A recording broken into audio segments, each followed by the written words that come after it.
Oh, hey, Melissa. Hi, everybody. I'm just going to start now. Hi, everyone, and thank you for joining Archbold Biological Station's second virtual discovery classroom. I'm your moderator, Megan Silva, the Jill Abrahamson Environmental Education Intern. Archbold's mission is to build and share scientific knowledge needed to protect the life, lands, and waters of the heart of Florida and beyond.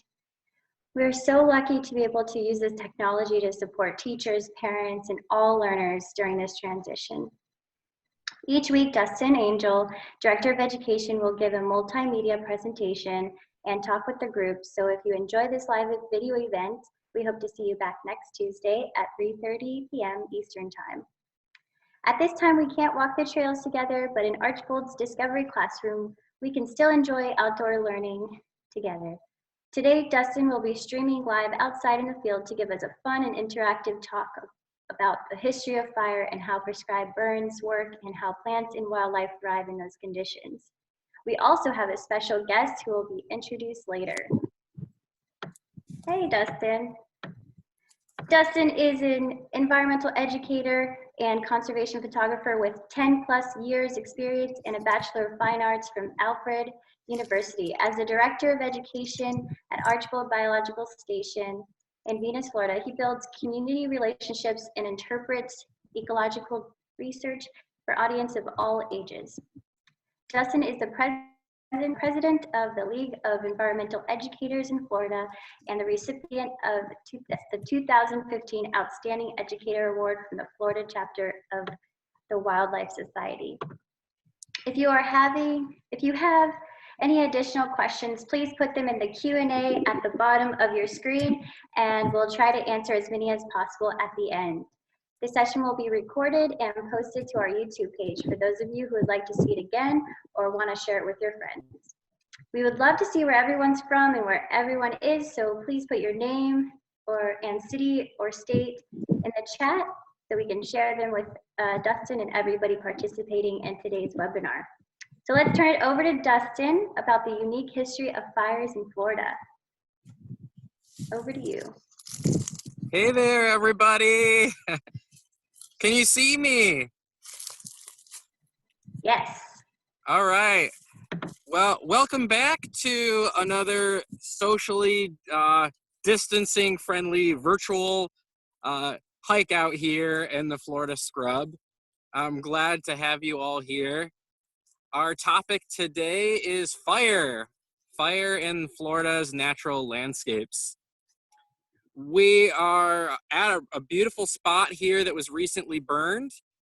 My plan is to investigate this area, see what we can find in here. We also have a guest host today.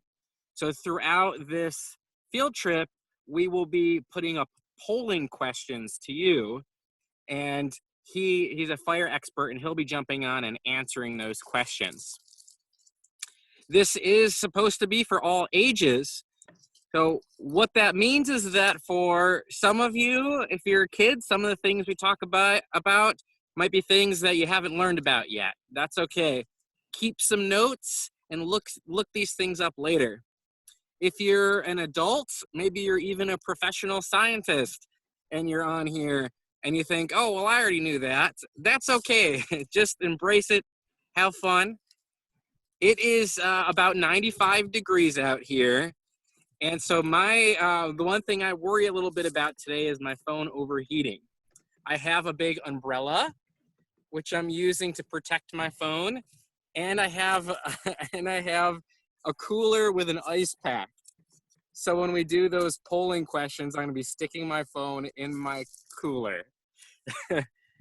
So let me show you this beautiful spot that we're in right here. And I'm going to ask you a couple of questions, so get your keyboards out and get ready. Let me switch my camera over so you can see what I'm seeing. Ooh. Here is a recently burned area. This was burned just a month ago. So your job is to write in some I notice statements. when you're looking at this scene, what are the first things that pop into your head? Just describe what you see here and type it in on the chat box. Give you all about 30 seconds.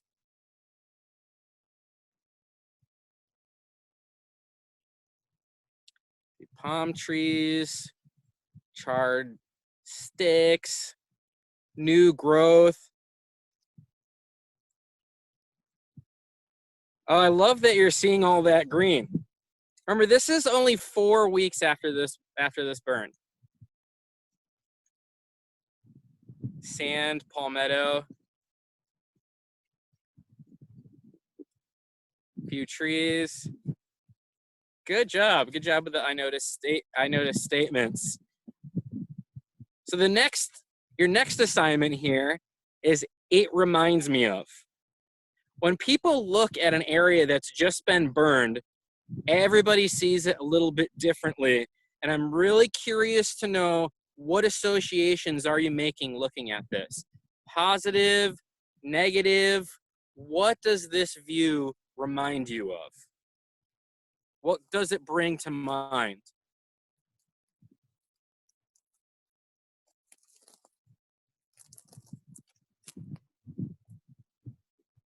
Wow, we've got answers all over the place. Desert, a couple of people saying renewal, new life, disturbance. I'm gonna switch it back around here.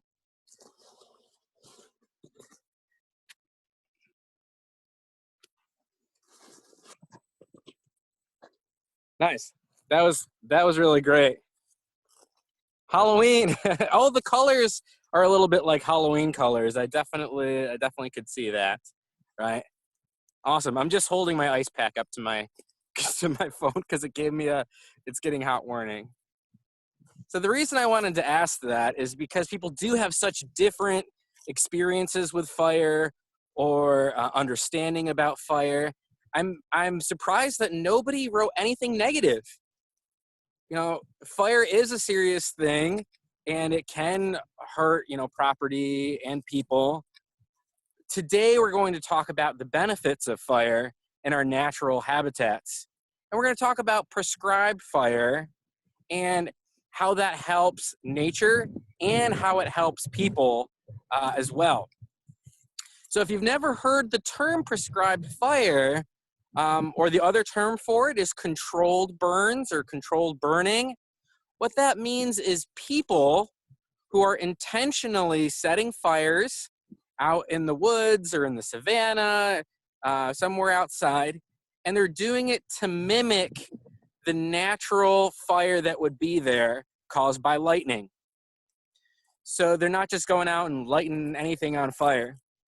They're using science to understand when is the right time to burn, and how often would this have burned back in the past. Okay, so that's what we're talking about today. People lighting fires on purpose, but doing it to benefit people and to benefit nature. Okay, now that we've had a little look here at this beautiful habitat, I'm going to turn it back over to Megan for your first poll question. And you'll get to meet our guest host as well. All right, Megan, over to you. Sweet. So our first poll question, launching it now, is how do plants respond to fire? Resist fire with thick bark, regrow from below ground parts, grow from seeds stored in the soil, flower at high rates after fire, or all of the above? And I'm launching it now.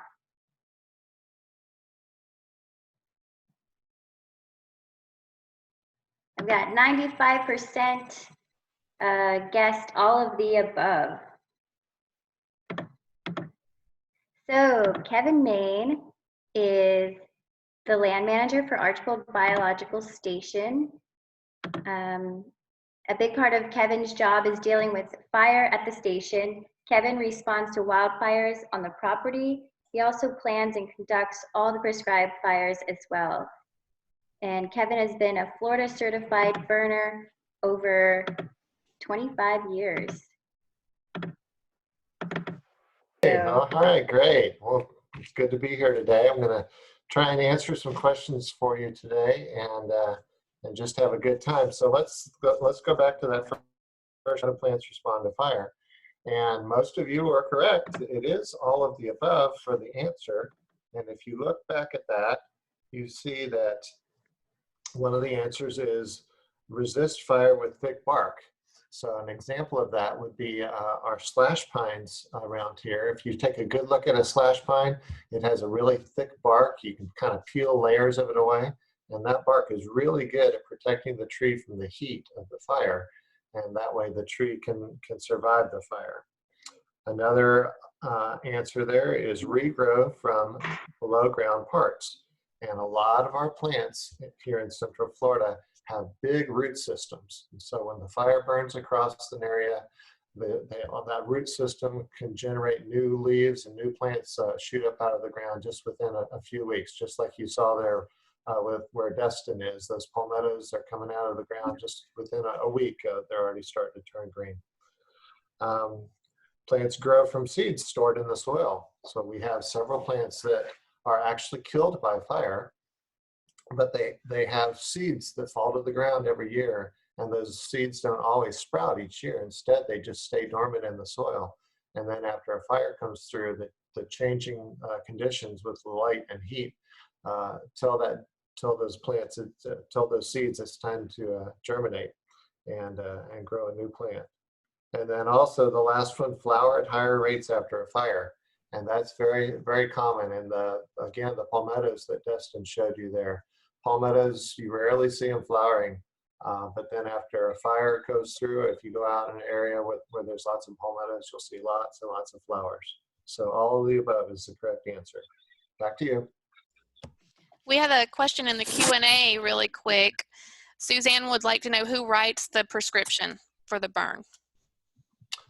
I do that, yes. I would write everything to do with the prescription, what we need to do on the burn, how many people are on the burn, the goals of the burn, the weather conditions that are required to do the burn. All that is put together by myself, yes. Thanks, Kevin. That was great. And everybody got that one. So maybe we need to make these next questions harder. We'll see. You know, there was a few different strategies there that Kevin was talking about, and I've got some examples of what he was saying right here in front of me. I'm gonna switch my camera again so you can see what I am looking at. You talked a little bit about slash pines, and I've got a whole bunch of slash pines right in front of me. Switch. Oh, if it'll switch on with us here, let's go. There we go. So those are slash pines. I got a whole bunch of them right here. You'll notice that the slash pines keep their branches nice and high. When a fire comes through, if it's a low and open area like right here, and that fire comes through, it can't reach those high branches. And the special bark that's on there, you know, it'll blacken up, that bark might burn off, but it actually protects the trees, and these can usually withstand fire, going through a whole bunch of fires in their lifetime. Right here next to me, we've also got a saw palmetto.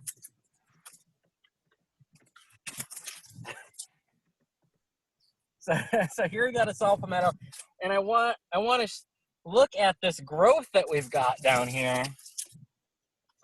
All of these little buds here are going to be flowers, and this one saw palmetto will have hundreds of flowers on this in the summertime, and then in the fall there'll be little berries on here. This is a plant that has a really wonderful relationship with fire. Research has shown that after a fire, these actually do produce more flowers and more fruits in the year after a fire. Here it's been 4 weeks since the fire, and these flowers are all getting going. Saw palmettos are keystone species. That means a species that's really important, not just for itself, but for lots of other animals and plants, right? This one's a keystone.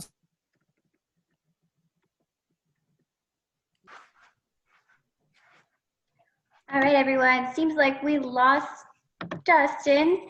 So what I'll do is I'll put the next poll up. See if we can answer that. And then Kevin will be able to answer that question. So we have question number 2. When running a controlled burn, what is the most important thing for the team to accomplish?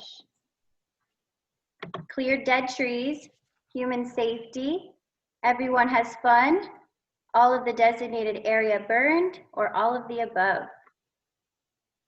Okay, so what we have, the results, is 70% said human safety, 5% said all of the designated area burned, and 23% said all of the above. So I'm going to end the polling. Human safety at 70%. And off to Kevin to explain what the answer is. All right, great. So let's go over question number 2.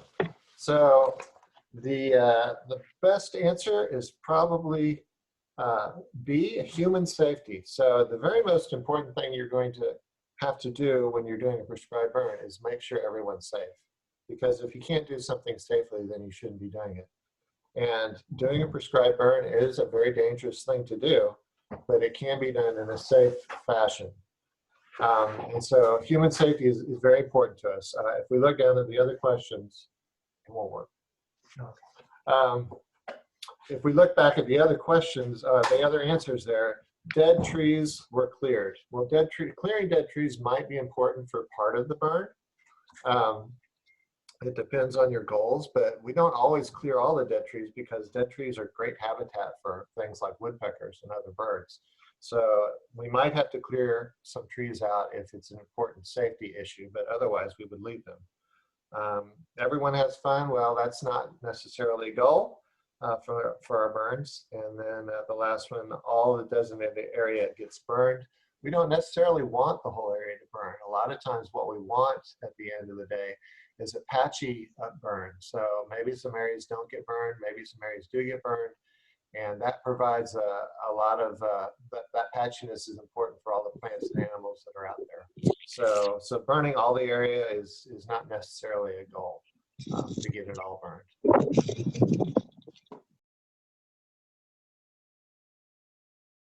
So you did question number 2 as well about the safety. Nice. Well, we were just looking at the saw palmettos a little bit, but I found something else that is very cool out here, and I'm going to get on the ground again, see if you can see this with me. People worry about animals during a fire, right? People always ask about what happens to them. And it's pretty remarkable that during a fire, the animals, they know what to do, right? They know where to go, and they can smell it from a long way off. There's one animal in particular that I think has the best strategy. This animal digs a nice big burrow in the ground, and other animals even use this burrow too during a fire. So I bet some people might be even guessing what it is. Here we go. Okay.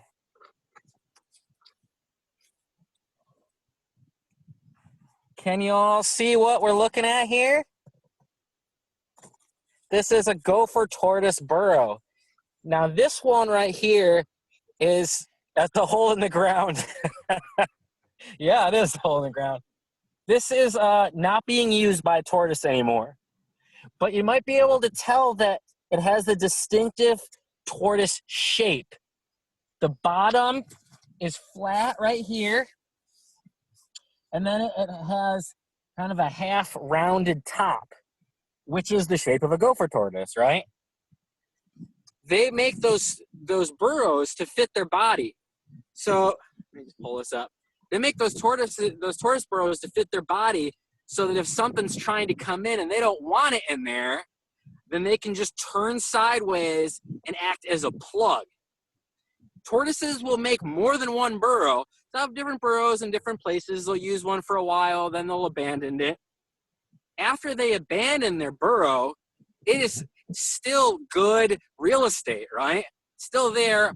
Other critters can go in and use the burrow. I even noticed that it looks like something else found this burrow. So next to our main burrow is a smaller one right here. That one looks perfectly round. It's definitely not a gopher tortoise. Now, baby gopher tortoises, they do make burrows. They make small burrows. And you could have a tortoise burrow that was that small. Let me switch this back over to me. You could have a gopher tortoise burrow that was that small, but it would still have that shape, right? It would still have the flat bottom and the curved top like that, right? So I'm thinking it might be a mouse. In fact, there's an endangered mouse that lives out in the scrub that lives inside of gopher tortoise burrows called the Florida mouse. And the tortoises, they're keystone species, just like those saw palmettos where I was talking about, because they're making a home for hundreds of other animals, mostly insects, but all kinds of things like that mouse right there, assuming that one is the mouse that made it. Okay, I think we are ready for question number 3. Awesome. All right. Third question. And launching. Third question. What methods do fire professionals use to control a controlled burn? Drive the fire into a barrier like a sandy trail or lake? Force the fire to move against the wind? Set 2 fires that run into each other? Burn frequently enough that the habitat isn't overgrown? Or all of the above?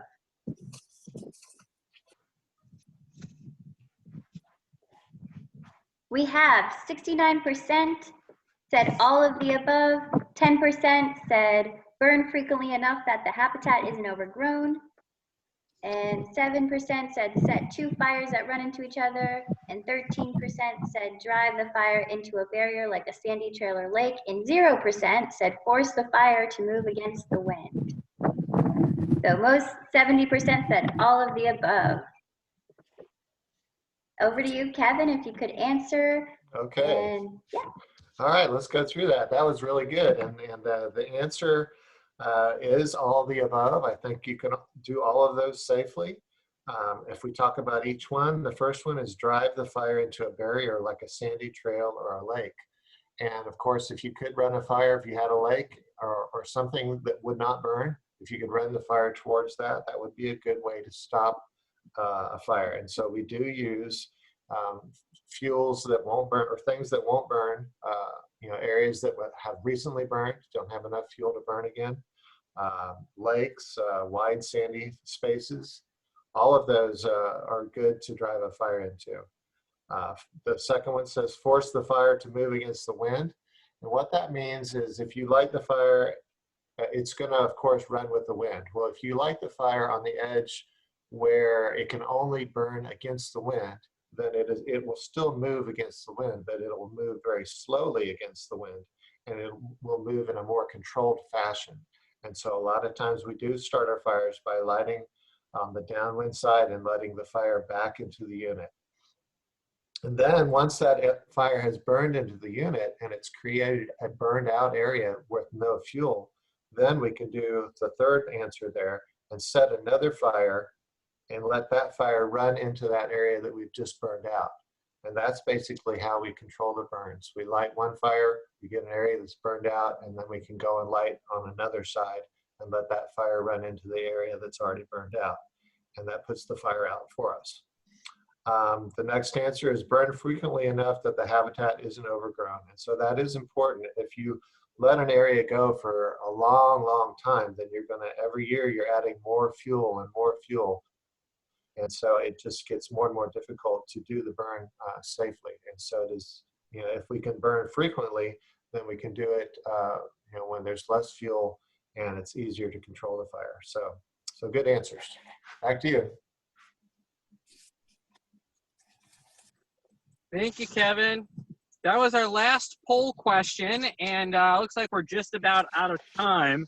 I do want to show you this beautiful plant I've got right here. This is a scrub pawpaw, and it's blooming here right next to this fire area. Now, Kevin's talked a little bit about the patchiness of prescribed fires, that you don't need to burn every single thing down. And you can see right where I am, if I turn a little bit, you can see there's a burned area right there, and the spot, and then this other side is not burned right there. But if you keep looking around and you start walking over that way, we'd see other patches that were burned as well. So when we're doing fires, we want to mimic nature as much as we can, right? So you don't need to burn everything down. These other spots that didn't get burned, that can be a refuge for plants and animals. Not everything likes the same exact fire return interval. Some species might like it to burn every 10 years, but maybe there's other ones that like it every 20 years. So we do that patchiness. Okay, we are going to finish this one with a poem. And after that, if you want to stick around, I know it's already 4 o'clock, so if you want to stick around for Q&A, we'll do the Q&A. But Kevin is also a poet, and he has a poem about what happens to you when you get home after a long day on a fire. Okay, Megan, can we pull up the picture of Kevin? And Kevin, you are on. Okay, I wrote a fun little poem for a dear friend of mine who was retiring. He was also a fellow fire professional, and he is now a beekeeper. And so you'll see that in this little poem. So this is just for fun. Okay, at the end of the day, when the smoke stops blowing, the sun starts to set and the sky starts to glowing, your head clears a bit as you sit down to restin', when an itch on your nose sends your finger investin'. At the end of your hand, the discovery's grand, black boogers. Somewhat amused, you shake off your shoes and head to the tub to scrub, scrub, scrub, scrub. The ash turns to mud as it heads for the drain, and you clean out each crevice and find once again, black boogers. Tired and sore from a day lighting fire, you think of the day when you just might retire, closing your eyes, but you can't get to sleep for scratching the chiggers and itching black boogers. But sleep finally comes with dreams super sweet of days without smoke, of days without heat, trading your torch for some bees and their sugars, never again to have sticky black boogers.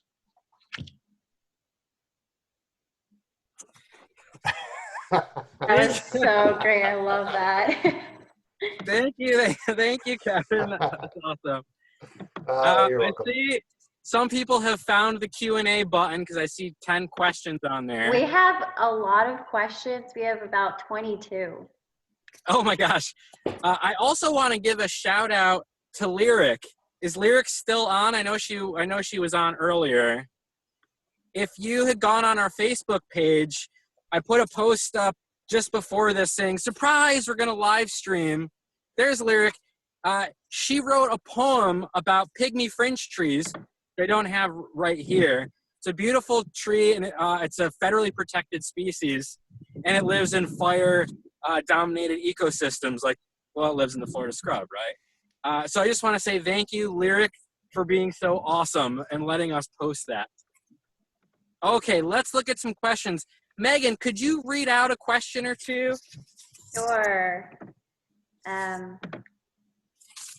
See, why would you burn, or Daniel Weaver asks, why would you burn habitats for animals? Okay, why would you burn habitats for animals? It's a good question, right? Because it seems like the opposite should be true, right? It seems like you're burning down their home. But a lot of species depend on fire, which I know seems strange. But think of it this way. The way that the forests have been in Florida for many thousands of years, they got that way because of fire. So if you're an animal that has your home in one of those habitats, it got that structure. That habitat is built that way because of fire. We take Florida scrub jays, for example, which are an endangered species, and they live in the Florida scrub. They need fire for a couple reasons. One, they need it to be open. All this white sand around me, that's where they store their food. Every fall, each scrub jay will bury, I mean, it's amazing. They'll bury up to 7,000 acorns every fall. And that's what they eat in the wintertime. So if there aren't any white patches of sand around, if it's all overgrown, there's nowhere to put their food, and they actually will starve in the winter without that. Oh, I'm getting another warning that I'm hot. I'm going to put my ice pack back on. All right, So can I ask you another question? Yeah, next one. Okay, Liz Corrigan asks, how do you decide where to burn? Oh, interesting. So one thing we didn't get into is the history of fire. You know, for a long time, a lot of scientists and the government really thought fire was bad because it was burning down forests, right? With Smokey the Bear and everything. But fire ecology really got, the study of fire in the habitat really got started in Florida and in Georgia. Archbold has been burning since the late 1970s. And one of the reasons we started burning is that we could see that areas that we protected from fire did not have the special species, those rare species that we loved. The ones with fire did. And with long research projects that last for years and years, you can learn in each different habitat type, what do the species like there? And that's what Archbold does. You know, we're constantly taking data. So a habitat like this, scrub habitat, we burn that about every 9 or 10 years. But if you have a prairie, something that looks like a field, you burn that one every 1 to 3 years. And that's because that's what the data shows us that those plants and those animals like. If you don't burn it, there'll still be plants there. It'll grow up into a different kind of ecosystem. But those rare plants that learn to survive with fire, those rare animals, they won't be able to live there. So every single place is different. Archbold has a map where we have our whole property divided into different areas to burn. And Kevin is always talking to the other scientists, so he's trying to make sure that when he does burn, he doesn't burn down any endangered bird nests, that kind of thing, right? So we're very careful about it. I add one more thing, which is that drone technology is changing a lot of this. We now have a drone pilot, and he's out there taking pictures of the fires. He's taking pictures of our habitats too. And so in the future, we will probably even be better at knowing when it's time to burn, because those drone pictures, we'll be able to take computers and just look at those and say, how much sand is there? How many trees are there? Okay, it's time to burn. Sorry, that was a longer answer than I meant. All right, I see Serenity has her hand up. Megan, can you see what Serenity, maybe you could unmute her? I'm not sure. I don't have the capability to unmute her, that's Laura. But I do know she has a question in the Q&A. Okay, what's her question in the Q&A? Why do drones look weird? I'm not sure how to answer that one. I guess that's a matter of taste. They're like little helicopters, you know, and then they've got to have a spot underneath to have their camera on them. And we also use them after prescribed burns, don't we, Dustin? Yeah, well, and Megan knows this very well because that's what her husband does. He's the drone guy at Archbold. Yeah, Okay. so drones, yeah. Another question, and we've got Kevin too. Let's pass the next question to Kevin. Sure. All right, Kevin. Go for it. An anonymous attendee asked, do habitats need to have controlled burns? So yes, for some of the same reasons that Dustin mentioned, you know, fire has always been a part of Florida. So as long as there's been a Florida, there's been fire because of the lightning. And then after people moved here, then the cowboys we're lighting fire, and now we light fire. That's required fire to maintain the habitat structure for the rare and endangered species that are out there. All right. And L. Edwards asks, can you explain how animals escape fire? I see people are afraid of that on other groups. So yeah, that's a big question and a concern. And there probably is a little more mortality, but I can tell you after 25 years of lighting fire, when you walk through a unit after a fire, you rarely see any animals. So the vast majority of them either fly out of the unit if it's a bird, or if it's a deer, they can easily outrun a fire, or they'll escape into burrows, like a gopher tortoise burrow. You could get something like a fox or a raccoon would, if they had to, they'd stuff themselves down in a little burrow to escape the heat. And then the other part of that is, as you've seen already, a lot of the fires are patchy. And so a lot of these animals, they'll just flee to the patches for whatever reason. That patch didn't burn, and that's where that animal hung out during the burn. And so yeah, we don't see a lot of mortality from fires. Okay, so that was a lot of our questions. And then another question, and I don't know if Dustin or you could answer this, but it's, why is saw palmetto a keystone species? That was a couple of questions that people asked too. So saw palmetto is just widespread. And so because it's widespread, that means a lot of things rely on it. And so the berries are important food for wildlife. It grows up thick and can become good cover for certain animals. And then also it's in a sense, it carries fire across the landscape. So a lot of times, if you have a lot of palmetto, then it's an area that will burn more frequently, and it just helps to maintain that fire on the landscape. Also, gopher tortoises are considered keystone species as well, right? That's correct. And a lot of that is because the burrows that they create are important for lots of other animals like the Florida mouse. Someone asked, or Susan Copter asks, do gopher tortoises eat pawpaw fruits? I don't know. I'll turn that over to Dustin maybe. Or have we lost Dustin? I think we lost Dustin. Okay. So I'll just ask maybe two more questions, and then we can end the webinar. Sounds good. Have you ever got burnt while doing a controlled burn? So we didn't really talk about safety equipment much, but everybody on the crew has to wear Nomex clothing, and Nomex is just a type of material that won't catch fire. So you have to have a Nomex outfit that covers your whole body, and then the only part that's exposed sometimes is your face, but we even have protectors that can wrap around and cover your face. The places I have been burned in the past, but it's just minor little embers like landing on my neck kind of a thing.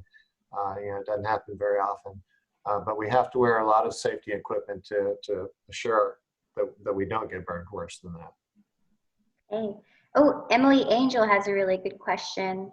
Are there animals that use fires to help them hunt? Probably. I don't have a good example of that in Florida, but you do see a lot of hawks and things flying around after a burn, and they probably are looking for wildlife that's been moved around by the fire. And caracaras and scrub jays, I see, like to hunt after a fire too. Okay, yeah. All right. Let's see. Lyric Moore asks, can you eat palmetto fruit? Yeah, if you can stomach it. I've heard people eating it, but I have never tried it. I've heard it tastes pretty lousy for a human anyway.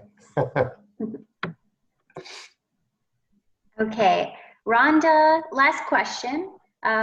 Sorry that we didn't get to everybody's questions, but the last question here is from Rhonda Lyndon Hammond. What plant seeds are revived by fire or activated by fire? So we don't have a lot of research on that, but some of our rare plants in the Florida scrub, Florida rosemary is one plant that will have a seed bank and store the seeds in the soil for a decade or more. And then some of the other rare plants that Dr. Eric Megas has studied over the years, like I believe Eurangium and a couple others. Dicerander, I believe, has a seed bank that will allow the plant to persist through a longer period without fire. And then it is activated after the fire goes through. Awesome. Hey, Megan. Oh, hey, you're right in time. We're just ending now. I think Dustin was just on. Yeah, I'm here. Okay. Thanks, everybody. Yeah, my video's turned off. That's okay. So thank you so much, Kevin. Thank you, Dustin, and everyone tuning in. You can check our website at www.archbold-station.org for more resources and a schedule of Archbold's Discovery Classroom and scientific seminars. We hope to see you at some of our future events. In fact, this Thursday, Dustin will be giving a presentation on why the work at Archbold is so important.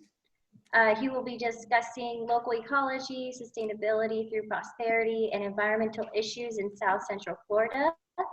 Join us again next Tuesday, as Dustin will be in the field showing us wildflowers that are now in bloom this spring season. A huge thank you to all the participants for your amazing questions. Sorry if we didn't get to everybody. If you have more questions, feel free to ask us on our Archbold or on the Archbold Facebook or our Instagram. And thank you so much, Kevin, for getting on here, being our special speaker, and Dustin for going out and exploring. And hopefully it didn't get too hot. And so, yeah, thank you everyone for being patient with us again. This is our second webinar. So we're signing out and hope to see you next Tuesday. Goodbye, everybody. All right, bye-bye.